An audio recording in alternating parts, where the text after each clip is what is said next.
All right, so welcome to Crafting Interpreters in Rust. Um, Today, or last time we read through all of chapter 9 and implemented most of it.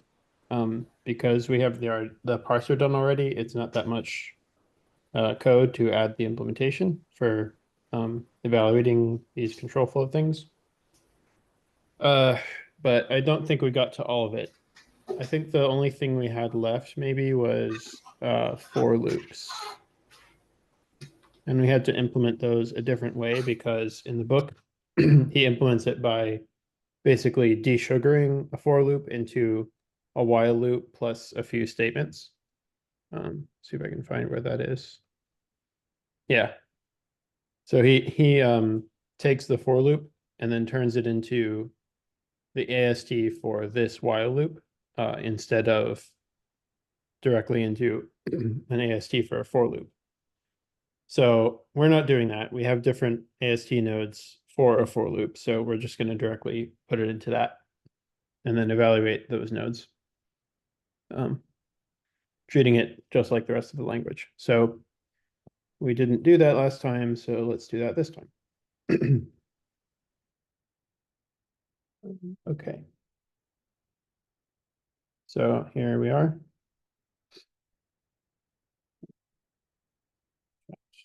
Hello. Hi. Oh, hi. I haven't been here before, so yeah. Uh yeah, I've been going to the Dallas Rust meetups recently. I live in the Dallas area, but yeah, this got mentioned there and that was pretty cool. Um Nice. yeah. Um, So okay, if you're interested in catching up, we're reading this book, Crafting Interpreters. yes, yeah, I'm vaguely familiar. I've wanted to start doing it, but I haven't. So you're basically just following it and doing it in Rust? Yeah, that's right.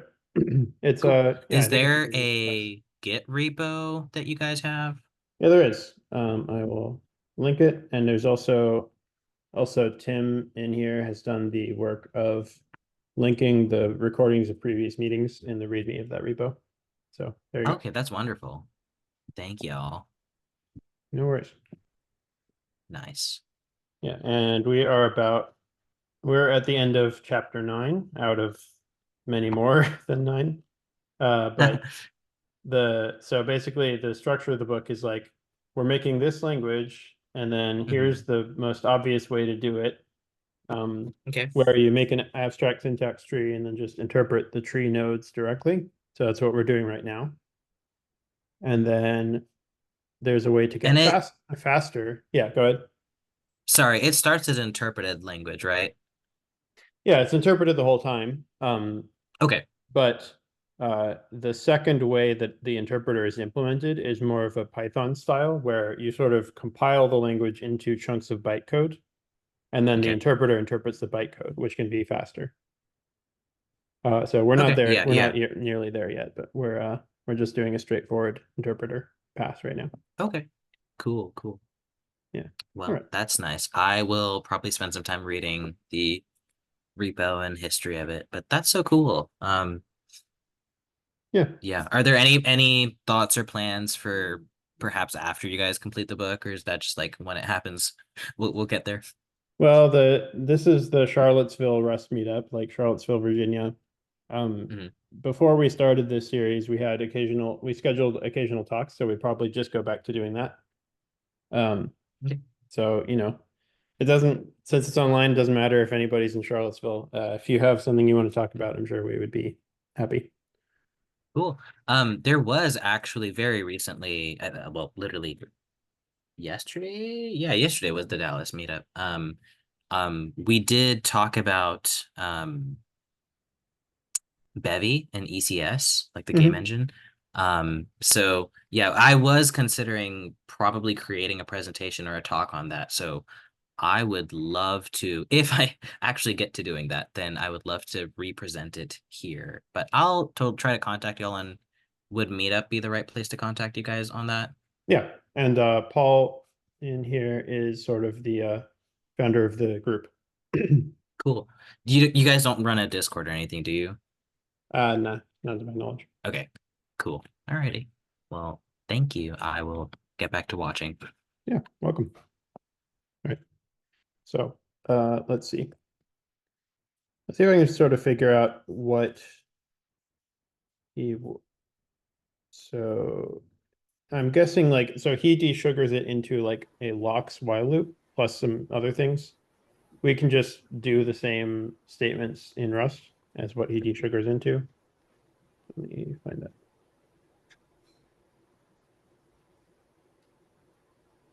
that. Maybe. Let's see.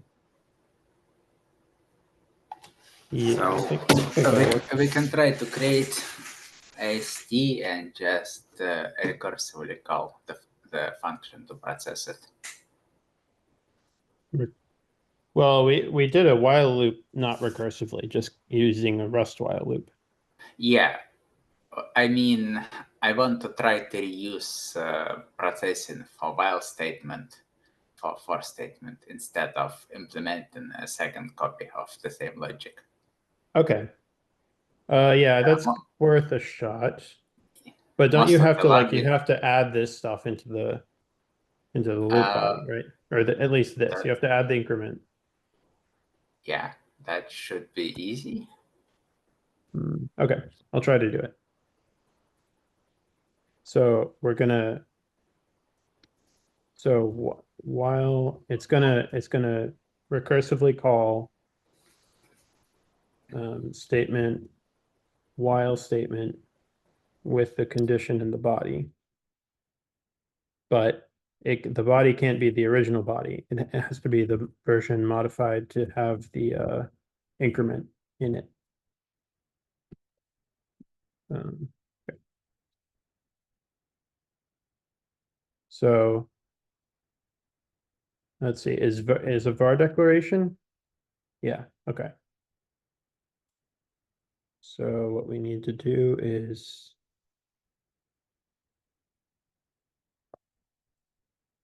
okay, I need to review what types we have coming in here. So Sure. statement, that is That's the var declaration, I think. var declaration.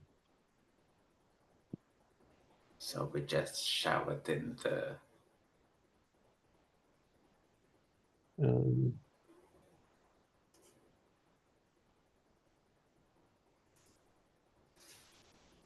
let's see, body with increment equals, and then what this takes a statement.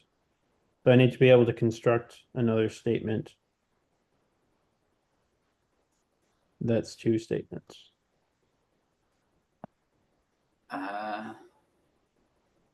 Shouldn't it be a vector of statements or something like a program? Because while and for can have multiple things inside. Can we deal with that currently? I would think so, because oh, a block is a type of statement. Okay. A block is a type of statement, so a normal while loop is going to have a block statement. Okay. So I guess I need a state. Let's see, a block. A block has a vector inside it. Okay, so I'll use that.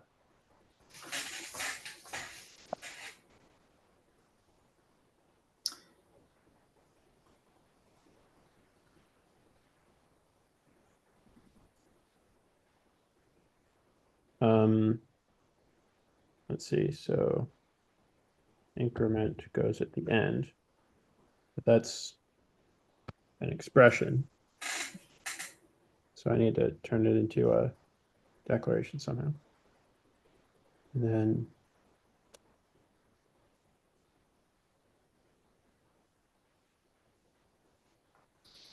I think it would be something like this, but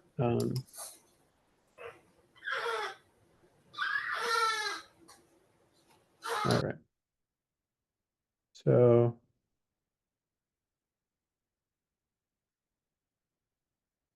our declaration expects that. Okay.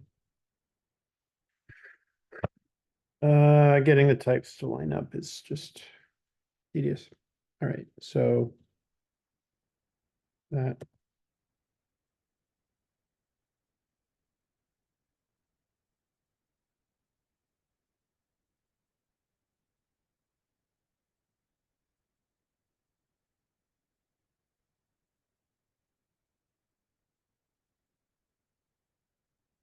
I guess once we get here, we don't know if body is block or not.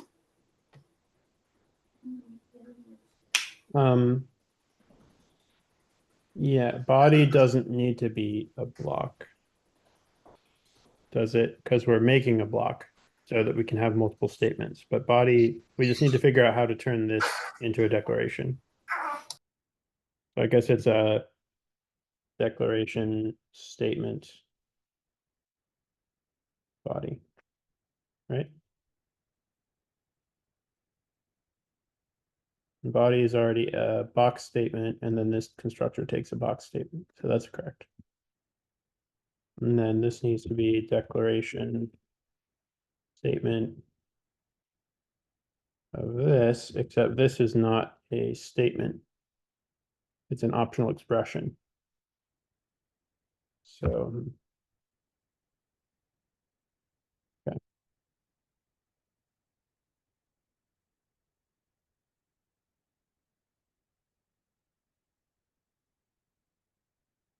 I don't know if this seems more elegant than just have like doing this. Well, it might be more elegant just to evaluate, but I think this one is more correct because Okay, so like I'm familiar with internals of Rust, internals of Haskell. They all do the sugaring step. yeah.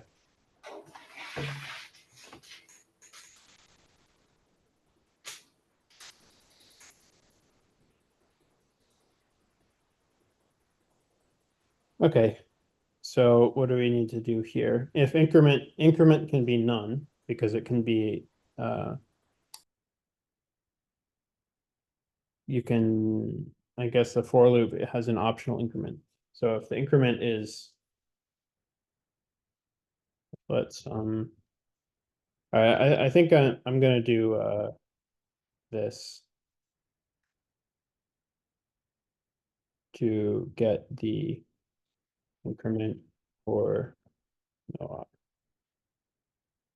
I know actually, I guess I'll just optionally add this. All right. So let this equals that.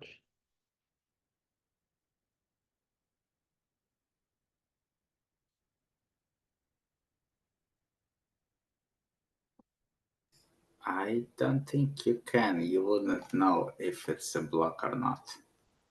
You can start creating this vector outside, push something, and then construct a block from there. Oh, yeah. Okay, so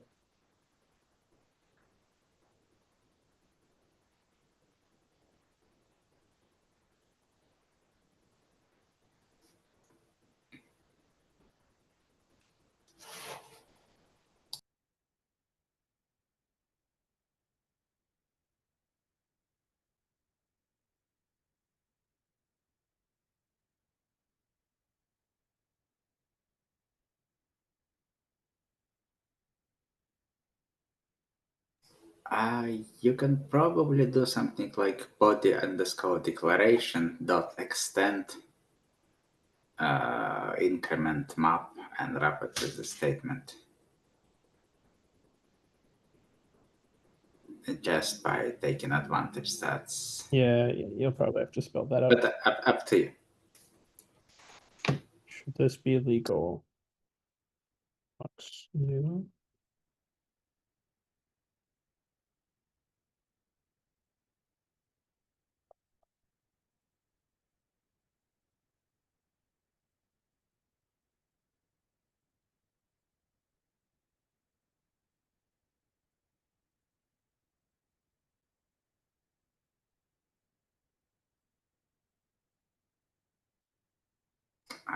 Why do we have line 179?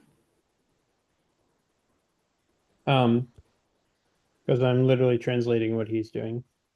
But you need to put it into variable or something. I guess. So wait, let me see what the syntax is. Don't you need to say like for var I equals 0? You can't do that. So it's already I going to be, imagine this is already going to be a variable declaration, I think. either that or reusing of existing variable.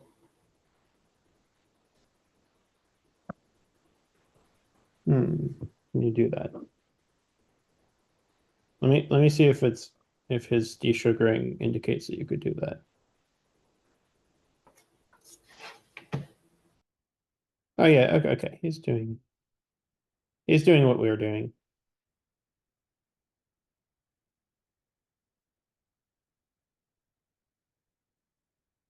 Okay, so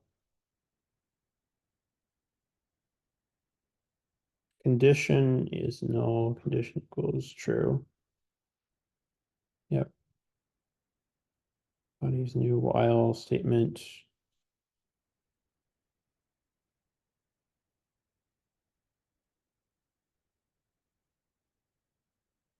So he's doing a lot of checks for different things being null. So Well, fortunately, we're not using Java. yeah. Okay.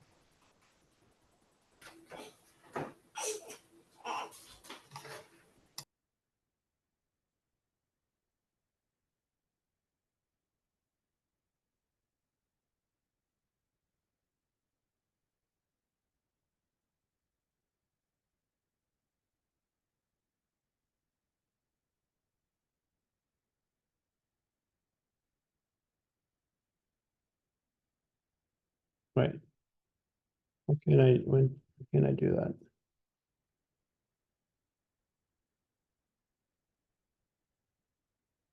Not the right type.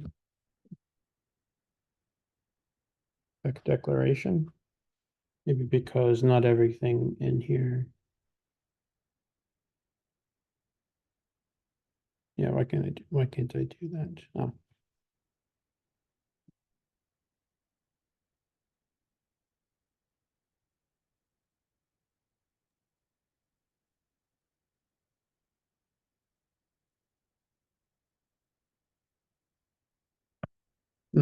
While statement. This is a mandatory condition. Okay. Right. So what he did is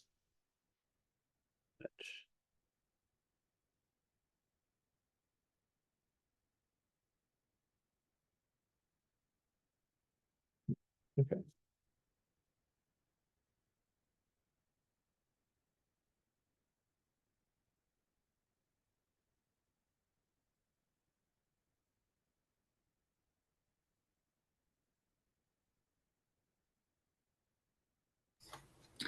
I would use condition.unwrap underscore or. Okay, sure. Yeah.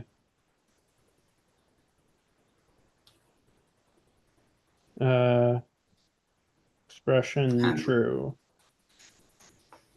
This is, yeah, it needs to be an expression. Expression bool true.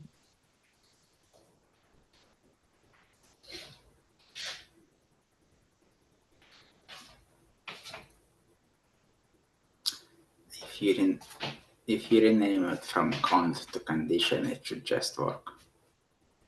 Yeah.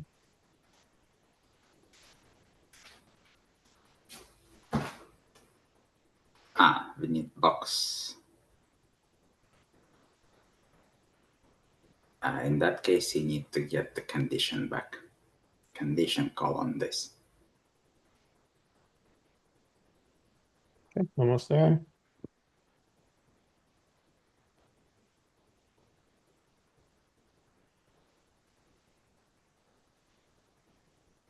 So increment coming in is a box option expression. There is no desugaring of box, so you need to add star in front of increment. Oh, I tried that before. In front of after equal sign. Equals D. Okay, Yeah. so dereference this and then unpack it. Okay. Cool. Should that really just work like that?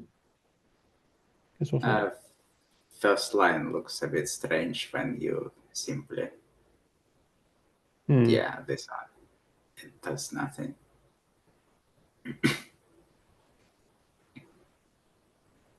Why wouldn't it do anything? What would it do? You don't use it anyway. You create a statement and I need immediately to. throw it away. Okay, so this needs to be modifying the state. Yes. Okay.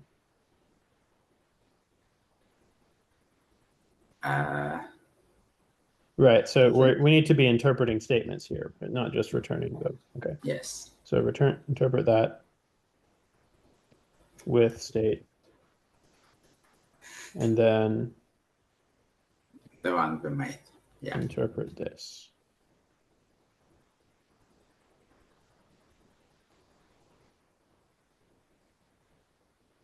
Great. Okay. I would assign those statements into a variable and pass them the function separately. It's just when you pass a multi-line expression to a function, it looks horrible. And like Yeah. While body while statement equals to this.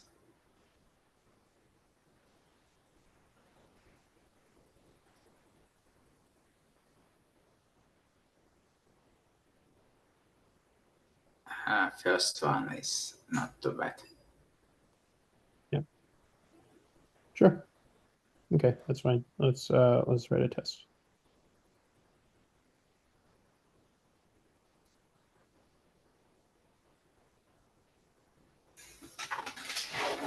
Okay.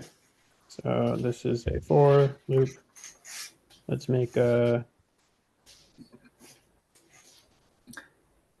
for We can make two different tests for loops, one with declaration inside and one with declaration outside.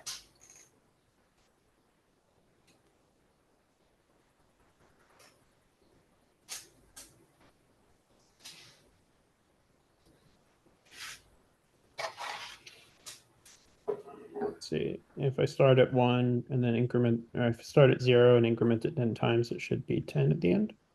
Yep. Okay. You should be able to ask Rust Analyzer to run just this test. Yeah, Rust Analyzer. Like in Yeah. VS Code or no? In VS Code, yeah. Let's see, why can't I click just- on Don't know the shortcut.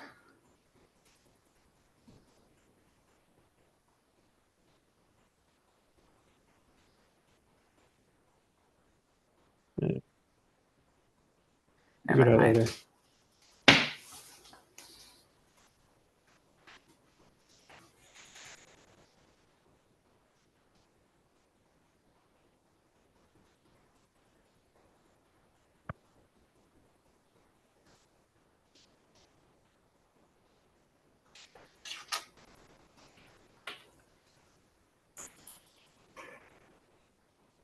It's always the first time each stream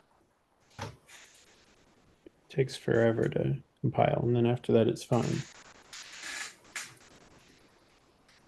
It needs to read a bunch of stuff from disk to cache. Hmm.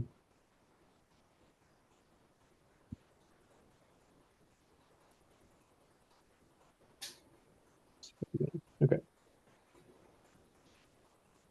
It not yet implemented somewhere. Are we relying on something? It said exactly which line, 1.5 something. 153.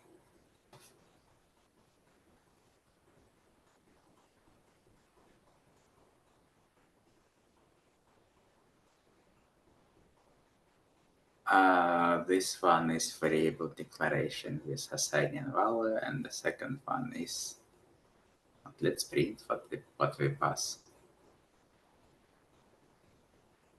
Just You can just assign it a name and pass it into to do. So Right, change it's a this to pattern X. match.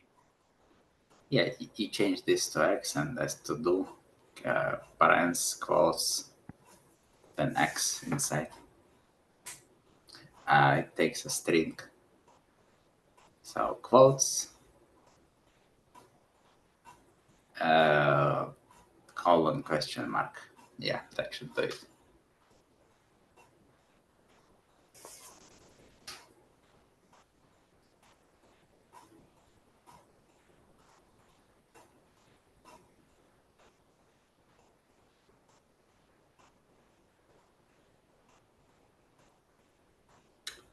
Statement, declaration, definition.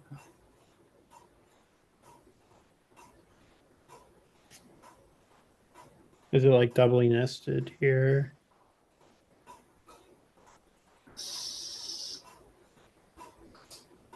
It can't be.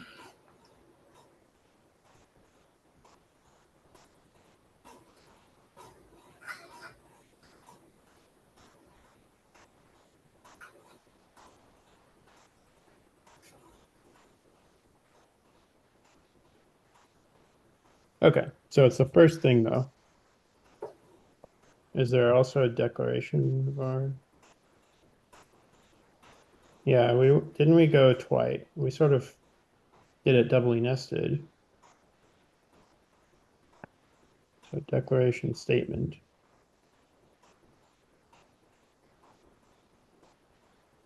Maybe the type of this is just wrong.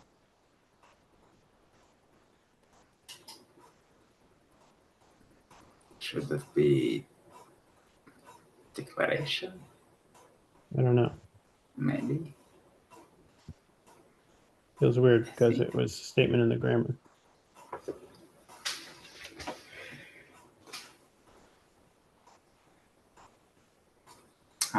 What do they have in the book at this place?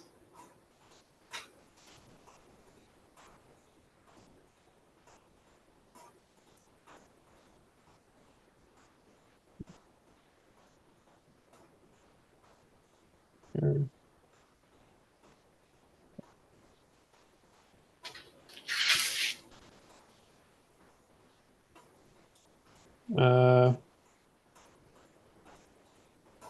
Okay, for statement is either a var decal or an expr statement.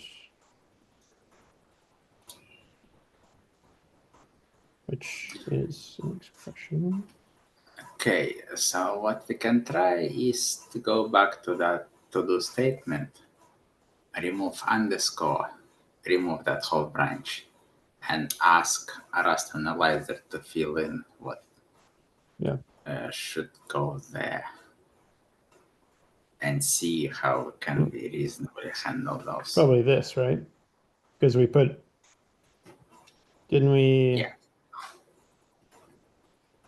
Okay, hold on. Where did we actually we use declaration statement? I don't think we did because it's oh,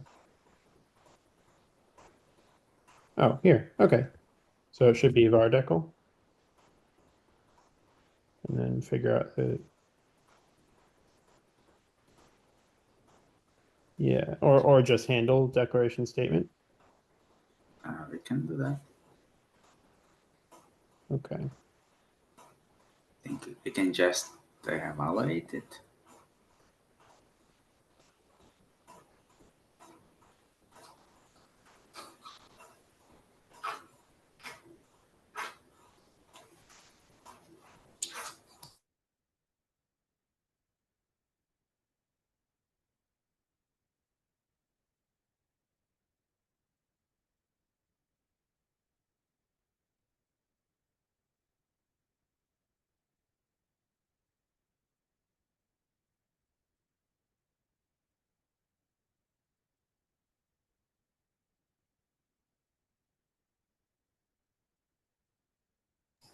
We need asterisk to unbox it.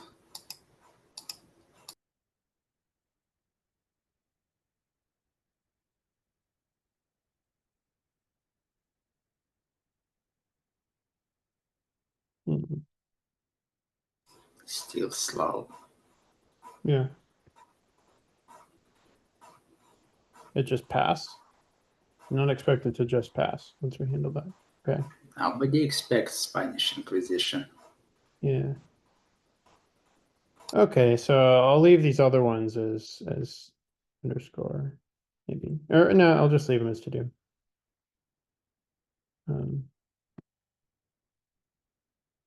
To do is going to be informative enough. It will print the line number and we can always go back to see Yeah. what's going on. I would replace the patterns, get rid of the names. Otherwise, that would be 2 extra warnings about unused variables. You can just remove line 154 to 156 and put 2 dots inside. Yeah, get rid of that and put 2 dots. Yeah.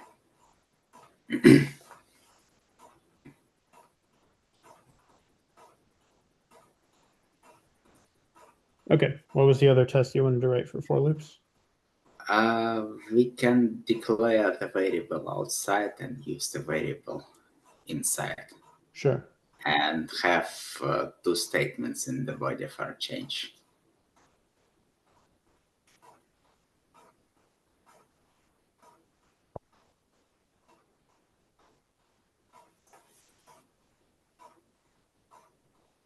So b equals. Is that legal? I think so.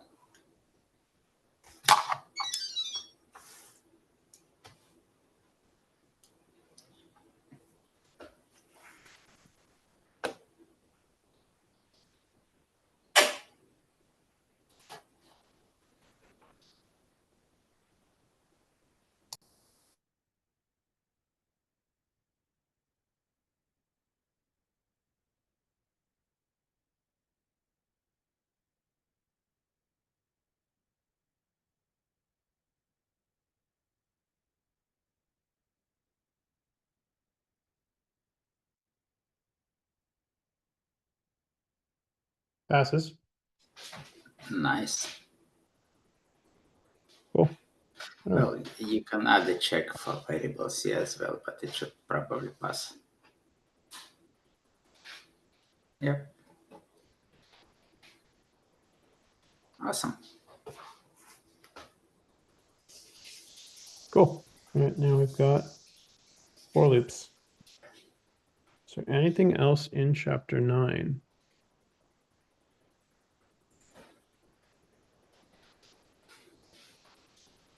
I think that's it. I'll go over it real quick. All right, let's run their test program. So this prints out the first 21 elements of the Fibonacci sequence, apparently.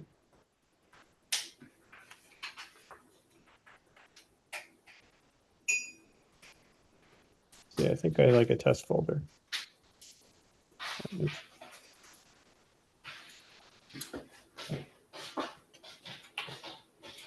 Maybe that was above. I don't.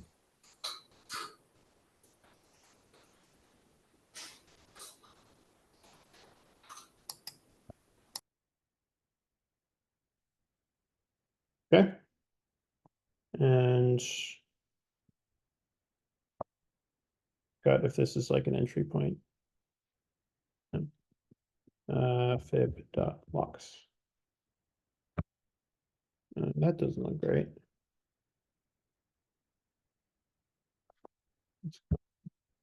Well, it was tokenized. Maybe we're just printing stuff out. That. How come it didn't print anything out aside from the internal input here? Let's check our path. Maybe we're not actually calling evaluate. Maybe we're just getting as far as parsing it. Could be. Main.rs. Run file. What's run mean? Run means print tokens. Okay, so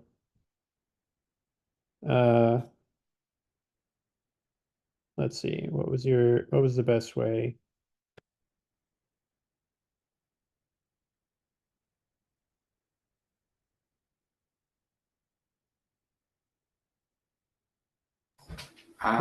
You can probably reuse the same logic we use inside tests.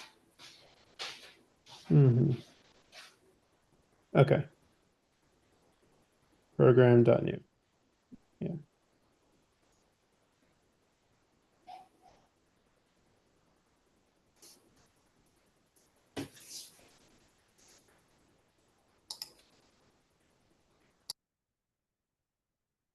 Okay, and it doesn't know what some of this stuff is, I guess. That's because I don't want to call parser.run, call evaluator.run.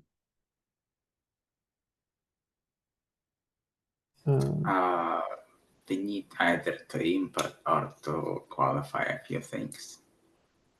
You can ask Rust Analyzer to do this for you. Do what? Either import or qualify. So if you see what it suggests to do this line, like, and not this one, 196.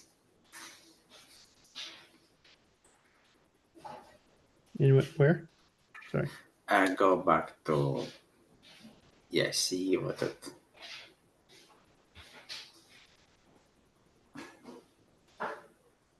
Okay.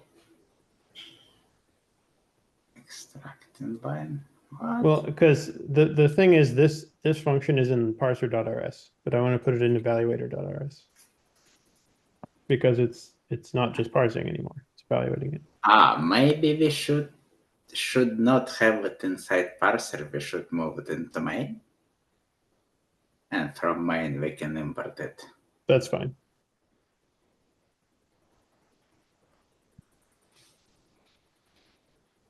Because it's not really a parser at this point.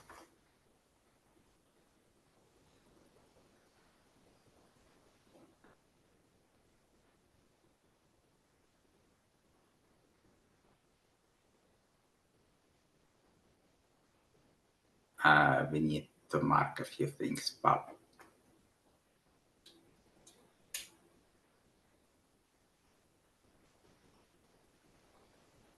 And it's config test. So we probably can make it always available.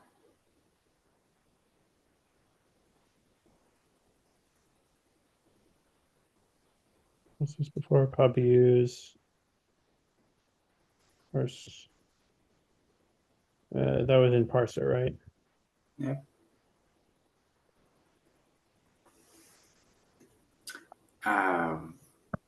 It is not pub and it's not always available. You need to get rid of config test. Yeah.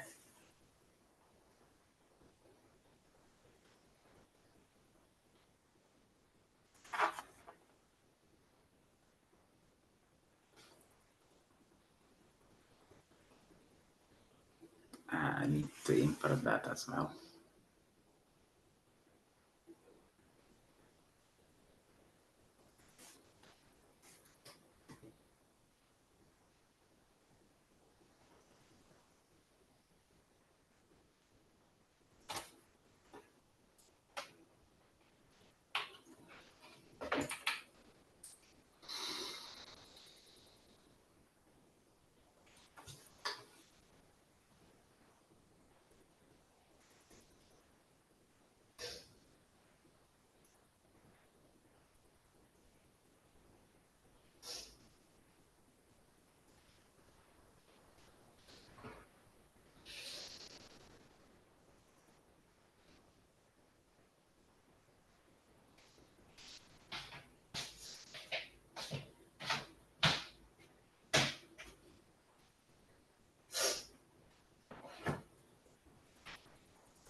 You type Rust. Is it some kind of script you made?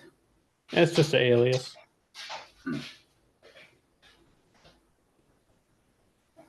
There we go. Nice. These are, in fact, the Fibonacci numbers. All right, cool. Okay. Honestly, I feel like that's sort of a milestone. We ran our first program. We might just call it early. Nice. Yeah. But I guess I can start. I'll start reading chapter 10. We can look into trying to run it from the reference, not from the statement. So right now we have a bunch of redundant clones, but we can try changing to make it take a reference. As a Sure. downside, we'll have to clone a few strings, but I think it's going to be cheaper overall compared to what we're doing it right now. And I suggest to commit what we have right now. Sure. Call it the first working copy and start messing with the Oh, references. by the way, would y'all use something like VS Code Live Share?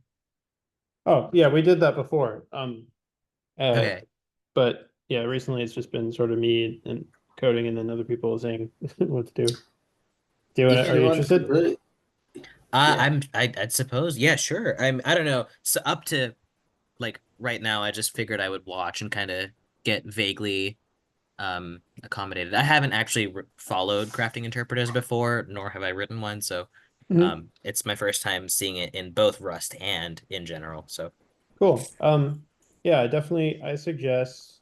I think you'll get the basic idea of what we're working on from reading just like the first two chapters. So the first chapter is okay, just like a wishy-washy introduction, and then the next chapter is like sort of a big picture intro to interpreters, like what the different stages okay, in the pipeline are and stuff. okay, cool. Also, Yeah. we don't necessarily follow the easiest approach. Yeah. Okay. Interesting. We're doing it for learning experience. For example, Okay. parser is made with some kind of macro abomination. Yeah. Okay. Yeah. I did look a little bit through the Git repo. I was looking through it and I was like, wow, this is really simple. And then I saw parser.rs and I was like, wow, never mind. Yeah. It's at like 900 something lines or something. How is it at? Yep, 900 lines. Yeah. And Wow. the magic is in this one macro. Grammar rule. Okay. Yep. Well, that's We curious. Time to learn macros, I guess. spent a long time on Yeah. that. Yeah, we learned a lot how to do it. Interesting. How long have you been working on this, by the way? I saw like in the meetup history, it's been a while. Yeah. It's like, 1 hour every 2 weeks for the past, I don't know, I guess So, getting up to a year, a few months before a year. yeah. I think it looked like a year on the meetup You history, but can that's check cool. Git commit history. True, Yeah, you sure. can. History. All time. Well, June 2023. Yeah, you just hit over 1 year. that's pretty cool. And you have for loops. Yay. Yeah. Hey, that is really good progress. It's cool. Yeah. Nice to see it. All right. Cool. Yeah, okay. So let me at least make sure I know what you're talking about, Michael. So we're doing clones somewhere. Can I just control F for clone? See where you're talking about, maybe? Yeah, all over the place, basically. Because we can sum it by value. Okay. And I think we should be able to operate by reference. Okay. Basically in here. In here and in all the related functions, but we can start this from here. Okay. That's where we'll have to add either a clone or a star. For string, we need to clone. Why would that be? Get should only need, oh, get consumes the string. Why does get consume the string? Oh, is that because we made it consume the string? Yeah. Yes. So- Reference to string capital is not very useful. You better change it to small Sure. and %str. Yeah, Paul?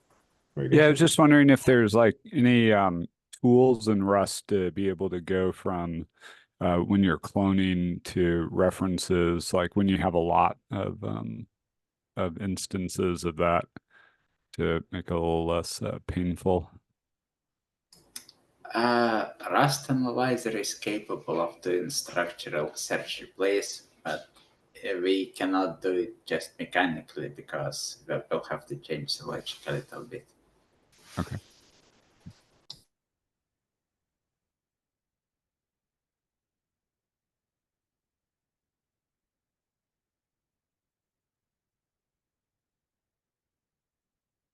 All right, so this thing. Okay, what did we wrap over? Yeah, okay, so. Can I key into it without No. allocated string? Okay, so all of these have to just Well, be like you in- can, but something needs to hold to it, and that's painful. So Yeah. we'll have to use the strings in a few places. That's going to be cheaper overall because currently we're doing it all over the place. For get mood, you don't have to do this. You have to pass old key only for insertions and for anti-API.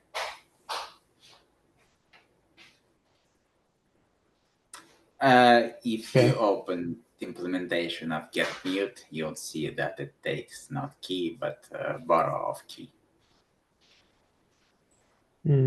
Okay. It's interesting magic. Yeah, it's weird. Okay. And then same with regular get. Yeah, same with regular get. Yeah. So that's because what you're never storing the actual. Okay, on insert. On insert, you need to be able to store the name, but on get, you don't really have to store it. Okay. It's just an optimization. Right. Okay, and you store it because you're not you're hashing it, but you're not just storing the hash of it. You're storing the actual key. Okay, this makes sense to me now. Okay.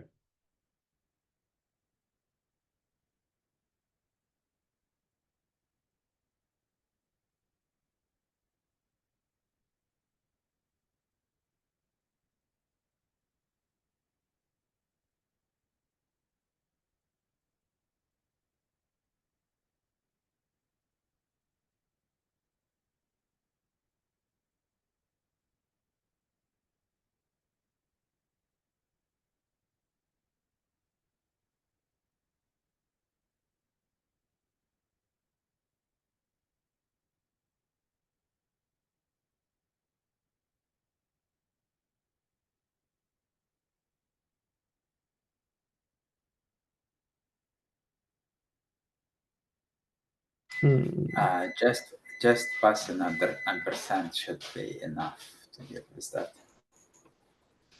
A single one should be sufficient. Reference to the thing inside the box. Yeah, just one should do the trick, I think. Isn't that what it was before?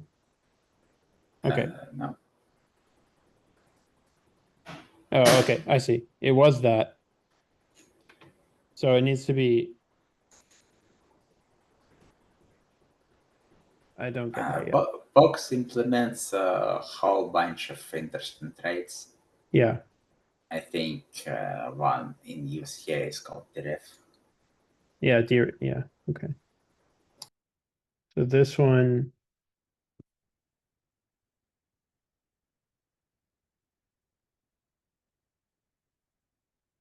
And we no longer need clone. great. What about this thing? This, we still need to change the signature.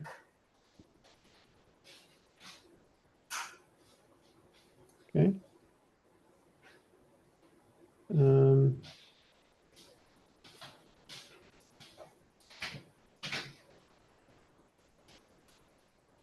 so you're going to interpret. I would finish changing one function, make sure that tests are passing, we can commit that, and then proceed. Yeah, sure. Yes. Sounds good.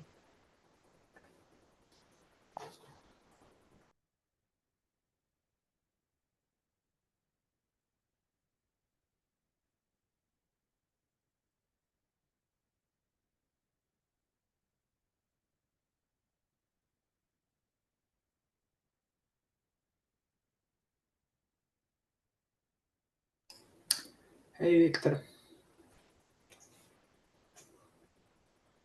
Hello. What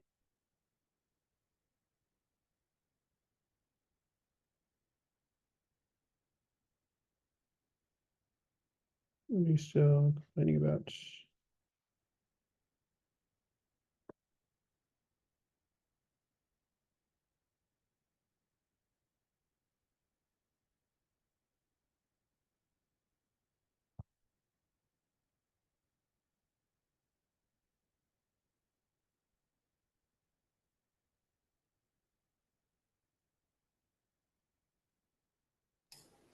Yeah, we no longer need this to string.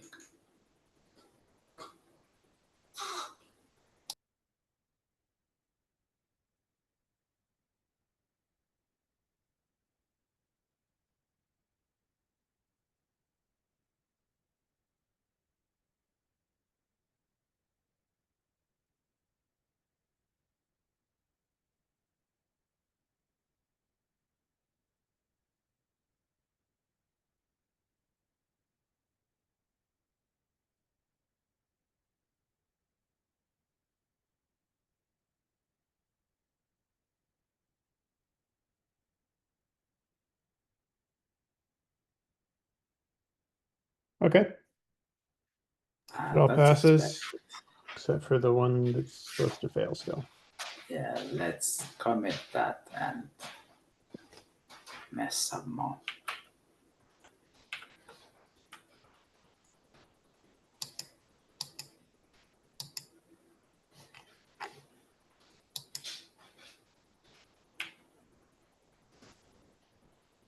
All right.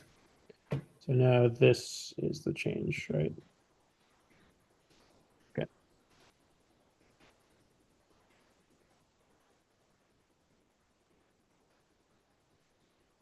Let Rust Analyzer catch up.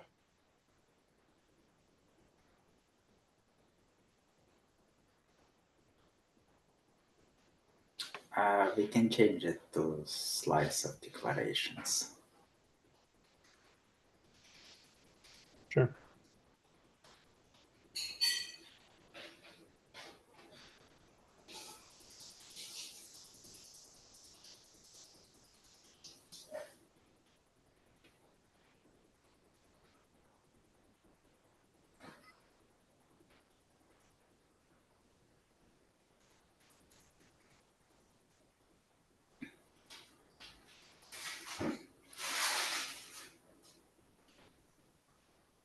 Hmm.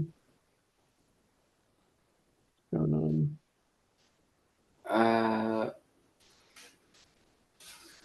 What?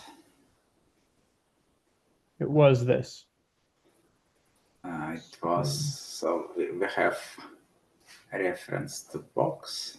I think you can dot as ref at the end. So go right in front, yeah, as ref.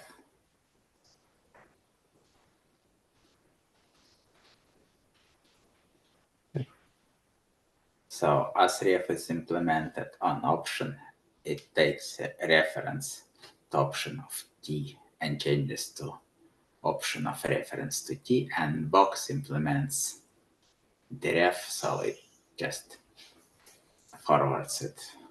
Hmm. Hmm. Okay.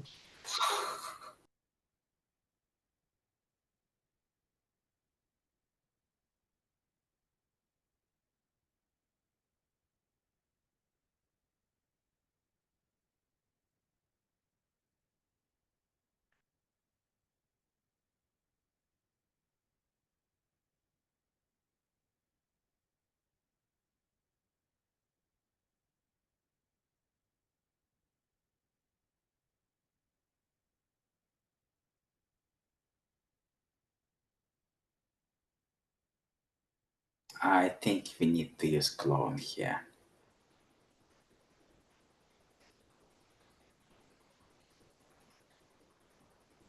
Because we have a reference to box, but when constructing statement, we need out value. Makes sense. Why Same, was it let me do it like this? Oh, it wasn't. it didn't. Why was it let me doing it like this? What we get box. Probably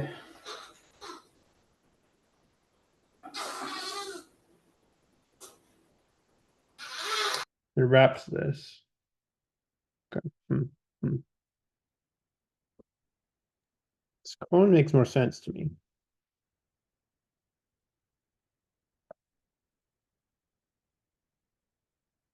All right, I'll see if that just works without cloning.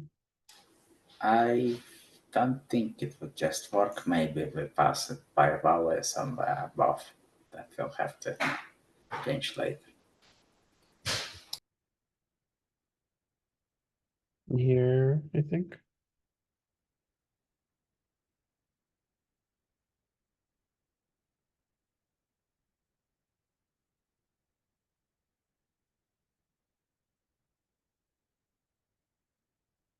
Increment is a reference to a box option expression.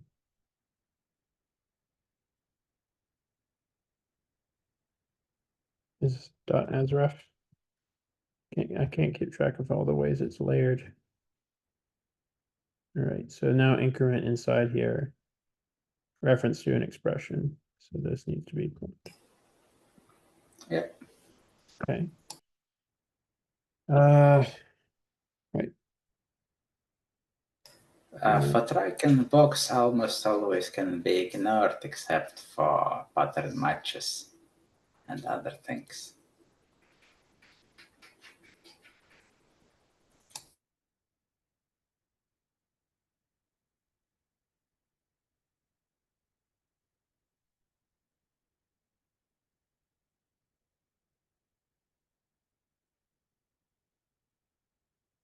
Not.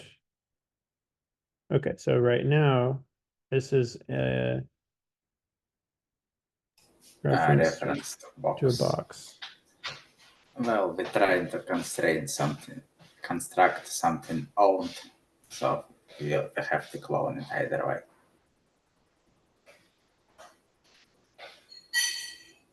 And that works nicely.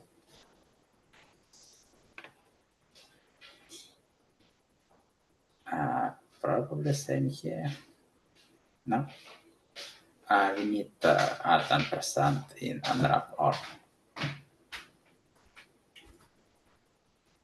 Right Yeah, here. here. Yes. And here. you might need to add as ref between definition and unwrap or.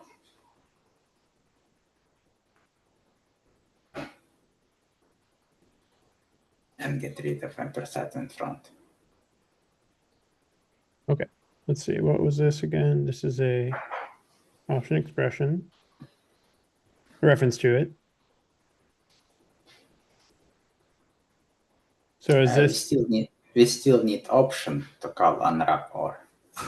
but Yeah. the only way we can construct it is with asref. So what's the difference between that and like this? When you use star, you try to move from the reference, but since what we have is not copy, it's not working.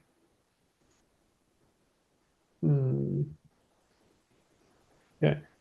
So there's something about the move semantics of this that I don't get yet, I guess.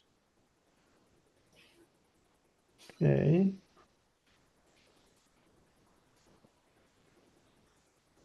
Body is a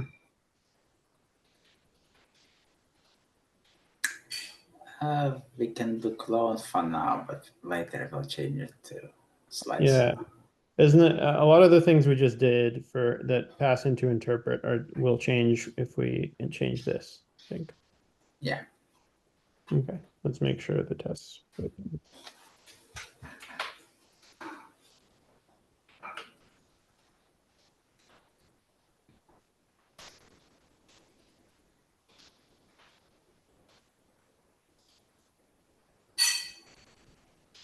Okay, looks good, and I'm happy with that for today. Okay, so anybody questions, suggestions, comments? Well, I was thinking it'd be a really cool talk to take the commit where it was running and had the clones and do a performance analysis against Mhm. when this is done. Because that would be really cool to Sure, see what the benefits are. we can do that next time. Come up with a program that takes some number crunching. Yeah. Let's see. Let's see. All right, cool. Oh, I'll stop recording. hi. Yeah. Hi. I also had another question. The GitHub, is there a reason y'all don't link it in the meetup like post? Because I don't, at least I'm not able to find it. I'll do that. That's a good idea. Okay, cool. Yeah, that would be great. Yeah. All right. Cool. Well, that's that.